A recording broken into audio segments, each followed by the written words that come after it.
It's a cold night in March 2012 when police respond to an emergency call from a distressed mother. She's found lying wounded beside the lifeless body of her boyfriend. The murder weapon still clutched in her hand. The scene is chilling, but the story behind it will unravel a tale of manipulation, betrayal, and revenge that no one saw coming. Jane Thompson had married young, full of hope and dreams. For the future, she and her ex-husband Mark had met in college and quickly fell in love. They were inseparable, and before they knew it, Jane was pregnant with Emma. They got married soon after believing they could handle anything as long as they were together. But life didn't go as planned. Mark was ambitious, always chasing the next big job or promotion. His career took off, but with it came long hours, frequent travel, and a growing distance between him and Jane. As the years passed, Mark became more focused on his work, leaving Jane to manage the household and raise Emma mostly on her own. The little things they used to share, like late-night talks and weekend outings, slowly faded away. Jane tried to be patient, believing that once Mark's career stabilized, they would find their way back to each other, but instead Mark became more withdrawn, often coming home late without explanation or spending weekends away on business trips. Jane felt lonely, unappreciated, and more like a live-in nanny than a wife one day. Jane discovered a string of text messages on Mark's phone from another woman. The messages weren't just flirtatious, they were explicit, revealing a full-blown affair that had been going on for months. Jane confronted Mark, and after a heated argument, he admitted to the affair but showed no remorse. Instead, he blamed Jane for their growing distance, accusing her of not being supportive enough of his career. Devastated, Jane decided she couldn't stay in a marriage where she was neither loved nor respected. The divorce was quick but bitter. Mark fought over everything: money, custody of Emma, even the house in the end. Jane was left with primary custody of Emma, a small monthly alimony check that barely covered the bills, and a mountain of debt. Now Jane was a single mother working 2 jobs just to make ends meet. The once comfortable lifestyle she had known was gone. She sold their house and moved into a small apartment, cutting back on every luxury she had once taken for granted. The stress was relentless, and her health began to suffer. She lost weight, her hair started to thin, and dark circles formed under her eyes from lack of sleep. Amid this chaos, Jane met Richard Hayes. It was a chance encounter at a local coffee shop where Jane worked part-time. Richard was a regular customer, always polite and charming. He would chat with Jane during his visits, and over time their conversations grew longer and more personal. He seemed genuinely interested in her life, and unlike Mark, he was attentive and caring. He noticed her struggles and offered to help, insisting that she deserved better. Richard was everything Jane thought she needed. He was successful, confident, and seemed to genuinely care about her and Emma. After months of being strong for Emma, Jane finally felt like she could let her guard down. Richard began to help with the bills and even bought gifts for Emma quickly, because becoming a comforting presence in their lives. Jane believed she had found her savior, someone who would make all the pain and struggle worthwhile. Little did she know that this was just the beginning of a nightmare that would soon consume her life. In March 2010, just a few months after Jane first met Richard, their relationship moved quickly. Richard, always the perfect gentleman, began to weave himself into Jane and Emma's lives with ease. He would visit Jane at the coffee shop every day, bringing her small tokens of affection, flowers, chocolates, or a book he thought she might like for Emma. Richard would bring trendy clothes or the latest gadgets, knowing how much a teenage girl would appreciate them. He made sure that Jane and Emma never had to worry about money again. By April, Richard was covering most of Jane's bills. He insisted on paying for groceries, utilities, and even Emma's school fees. Jane initially resisted, but Richard always had a convincing argument. "You've been through enough, Jane," he would say. "Let me take care of you both. You deserve it." His kindness was overwhelming, and Jane X, exhausted from years of struggle, finally allowed herself to accept his help. As summer 2010 approached, Richard began to invite Jane and Emma to his home. More frequently, he lived in a large, beautifully decorated house in an affluent neighborhood. The house was a stark contrast to the small apartment where Jane and Emma lived. Richard would host dinners, cook elaborate meals, and entertain them with stories of his travels and successes. The more time they spent with him, the more Jane began to see Richard as the man who could finally give her and Emma the life they deserved in August after months of dating. Richard suggested that Jane and Emma move in with him. He framed it as a practical decision. Why should they live separately when they could all be together, saving money and enjoying life as a family? Jane hesitated at first, feeling that it might be too soon. But Richard's arguments were persuasive, and Emma, enchanted by the idea of living in such a luxurious home, was eager to move by September 2010. They packed up their apartment and moved into Richard's house. At first, life seemed perfect. Richard was attentive, always making sure Jane and Emma had everything they needed. He bought Jane a new wardrobe, insisting that she deserved to look her best for Emma. He purchased a car for her 18th birthday, something she had never dreamed of owning. They went on weekend trips, dined at expensive restaurants, and lived a life of comfort that Jane had only ever imagined. However, as 2011 began, subtle changes started to occur in January. 2011, Richard began to show signs of controlling behavior. He started making decisions for Jane and Emma without consulting them. At first, it was little things he would order for them at restaurants or plan their weekends without asking what they wanted to do. But soon it escalated. He began monitoring Jane's spending, questioning her about where she went and who she talked to. He would get upset if she spent time with friends or family without him. By February, Richard's demands became more intense. He insisted on knowing every detail of Jane and Emma's day, criticizing them if they didn't follow his advice. He would become cold and distant if they didn't comply. Using silent treatment as a form of punishment, he would make condescending remarks disguised as helpful advice, undermining Jane's confidence in her own decisions. Despite these red flags, Jane found herself rationalizing his behavior. She was so grateful for the life he provided that she ignored the growing discomfort in her gut. She told herself that Richard was just being protective, that he cared deeply for them, and that he only wanted what was best. The idea that she could lose this newfound security terrified her, so she pushed her doubts aside and convinced herself that everything was fine. Meanwhile, Richard's grip on Emma tightened as well. He would take her out on lavish shopping trips, buying her expensive clothes and jewelry. He would compliment her constantly, making her feel special and grown up. Emma, young and impressionable, soaked up the attention, not realizing the insidious nature of Richard's actions. Richard subtly isolated her from her friends, encouraging her to spend more time at home or with him under the pretense of being a father figure. By March, Richard had fully ingrained himself into their lives, his true nature slowly revealing itself.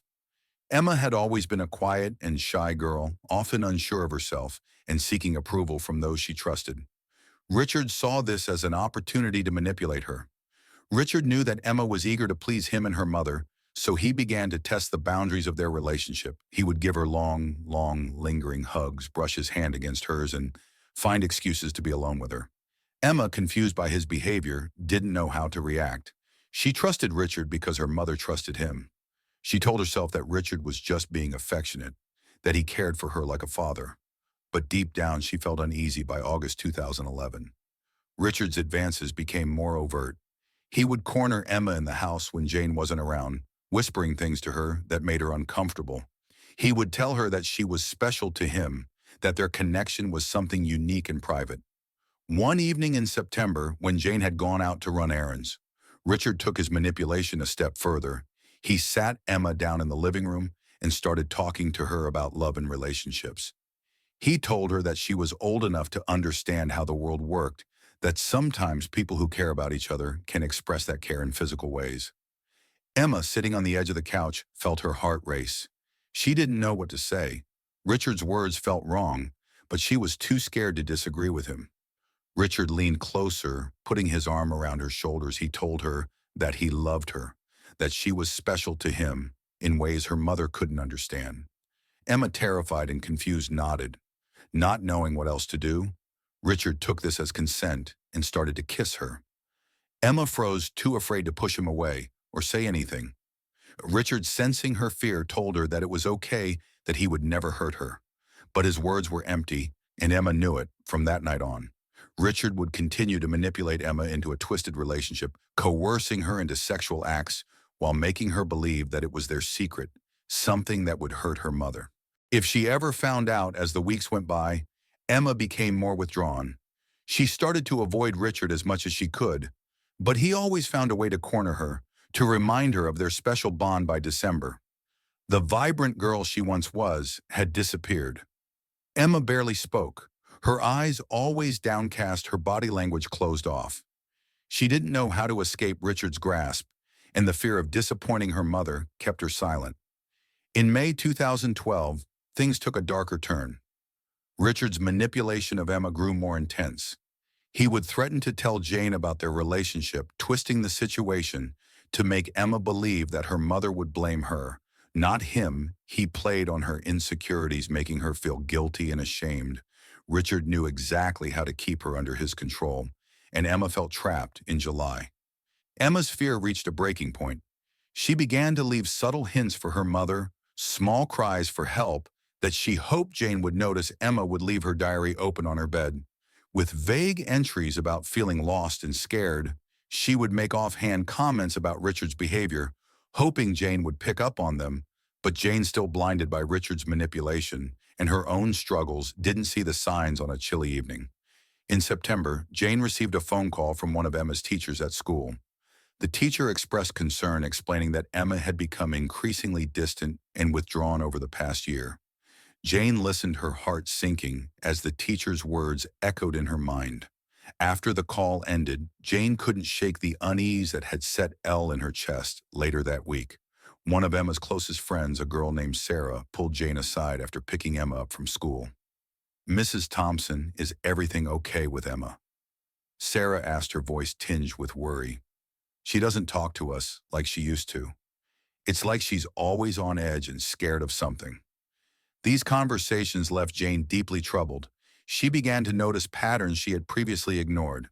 Emma's reluctance to engage in conversation, her avoidance of eye contact, the way she flinched at sudden movements, all of these signs started to come together in Jane's mind. What if something terrible was happening to her daughter? What if Richard, the man she had trusted, was involved? One evening in November 2012, after Emma had gone to bed, Jane decided to trust her instincts. She knew it wasn't right, but the fear gnawing at her was too strong to ignore. She picked up Emma's phone, which was lying on the kitchen counter, and began scrolling through her messages. Most of them were innocent conversations with friends, but then she stumbled upon a series of messages from Richard.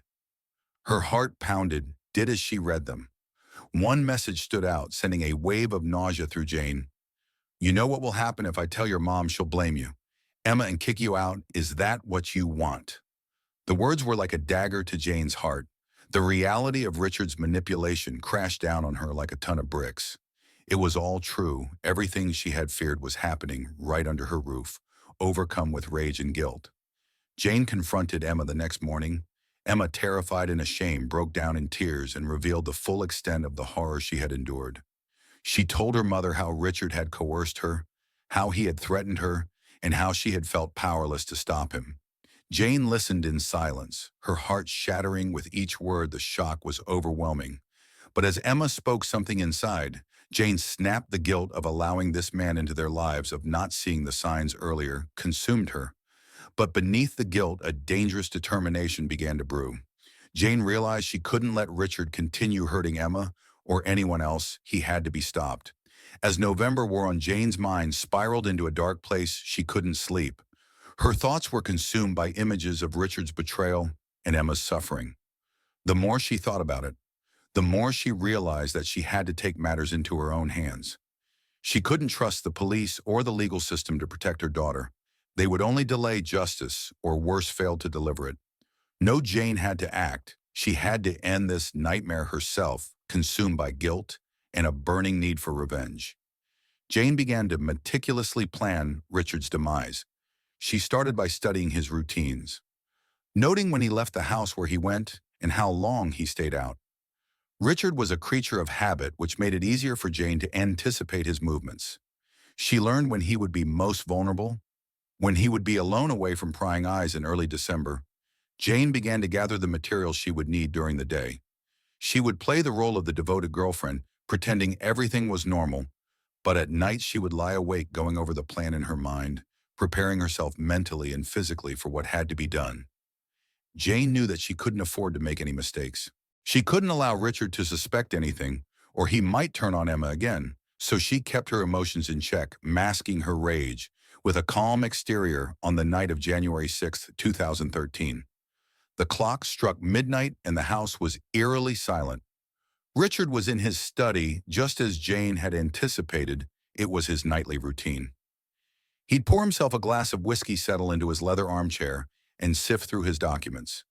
Jane knew this was her moment. She had rehearsed it countless times in her mind. But now as she approached the study, the weight of what she was about to do pressed down on her. Jane entered the room quietly, the knife hidden behind her back. Richard barely glanced up, too engrossed in his pea papers to notice her presence. Her heart pounded in her chest, but her face remained expressionless. Her emotions locked away, she walked slowly, closing the distance between them. In one swift, decisive motion, Jane brought the knife down into Richard's chest. His eyes widened in shock, but before he could react, she stabbed him again and again. Each strike fueled by the anger and betrayal. She felt blood splattered across the desk and the walls. But Jane didn't stop until Richard slumped over the life, draining out of him. The room fell silent again, but the horror of what she had done began to sink in. Jane stood over Richard's lifeless body, feeling an overwhelming mix of relief and emptiness. She had avenged Emma, but the reality of taking a life was almost too much to bear. Knowing she needed to cover her tracks, she made a calculated decision, gripping the knife. Jane stabbed herself in the side, ensuring the wound wasn't fatal but convincing enough to back her story. Breathing heavily, Jane staggered to the phone and dialed 911. "Help, please send help," she cried into the receiver, her voice trembling with practiced fear. "He attacked me, Richard. He tried to kill me." The operator assured her that help was on the way, but Jane barely heard the words. She dropped the phone, collapsing to the floor beside Richard's body. Waiting for the police to arrive, the police arrived within minutes, the flashing lights of their vehicles casting an eerie glow over the crime scene. They found Jane slumped on the floor, her clothes soaked in blood, a deep gash on her side. Richard lay dead beside her, the knife still clutched in her hand. The scene was chaotic, but the story seemed clear enough. Jane had acted in self-defense. Against a violent attack. Over the next several days, detectives began to piece together the events leading up to Richard's death. They interviewed Jane, who recounted the night in harrowing detail, sticking to her story of self-defense. But it wasn't until they spoke to Emma that the full extent of Richard's manipulation and abuse came to light. Emma, though traumatized, managed to confirm the abuse she had endured at Richard's hands. She provided the investigators with the disturbing text messages Richard had sent her, revealing the threats and coercion he had used to control her. The detectives were horrified as they realized the depth of Richard's depravity and the terror he had inflicted on the two women. Richard had a close friend who was a renowned lawyer, and as the investigation progressed, the lawyer began to paint a different picture. He claimed that Jane had planned the murder to gain control of Richard's assets, arguing that her injuries were self-inflicted to make it look like she had acted in self-defense. He dug up every piece of evidence they could find, trying to turn the case against her. The investigation became a battle of narratives. Was Jane a desperate mother pushed to the edge by a predator, or a cold-blooded killer who had meticulously planned her crime? When the trial began in February 2013, the courtroom was packed with journalists, spectators, and legal experts, all eager to see how the case would unfold. The prosecution argued that Jane had murdered Richard in cold blood, presenting the theory that she had orchestrated the entire situation to secure his wealth. They pointed to the fact that Jane had been financially struggling and suggested she had used Emma as a pawn in her scheme. But the defense team FBAK presenting a Akinas that painted Janaka as a victim of Richard's twisted games. They highlighted Emma's testimony, which detailed the horrific abuse she had suffered, and the text messages that showed Richard's manipulative nature. Jane's own testimony was calm, detailed, and devastating. She described how she had discovered the truth about Richard, how she had been driven to protect her daughter at any cost, and how she had only acted in self-defense when he attacked her. The evidence was undeniable. The abusive messages, Emma's tearful recounting of events, and the history of Richard's control over their lives all pointed to a pattern of psychological torment that had pushed Jane to the brink. The courtroom was tense As the trial drew to a close, the jury was left to decide whether Jane was guilty of premeditated murder, or if she had acted in a moment of desperation to protect herself and her daughter.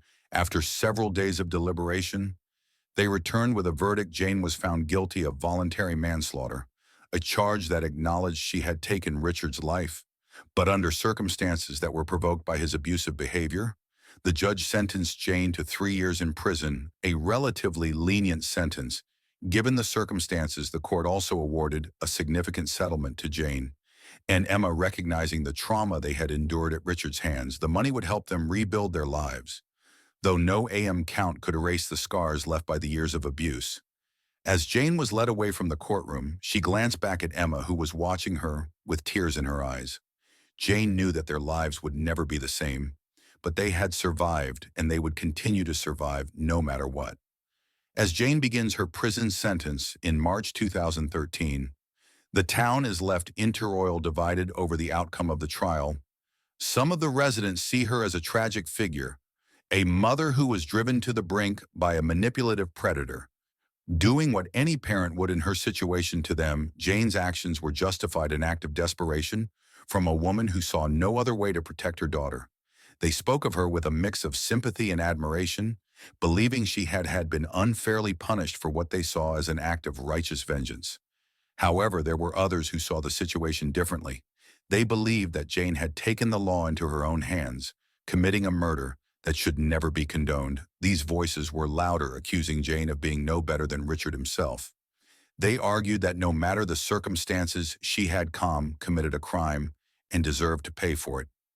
As the town continued to debate Jane's actions, the story lingered in the air, raising questions about justice, revenge, and the lengths a mother will go to protect her child. Could there have been another way for Jane to save Emma without resorting to murder? Or was this the only way for her to reclaim control over their lives from Richard's terrifying grip? In March 2014, a year into her sentence, a shocking discovery came to light that would change everything. New evidence was uncovered that revealed Richard had a dark past, a history of abusing other families in much the same way he had abused Jane and Emma. This wasn't the first time Richard had targeted a vulnerable woman and her daughter, manipulating them until they were entirely under his control.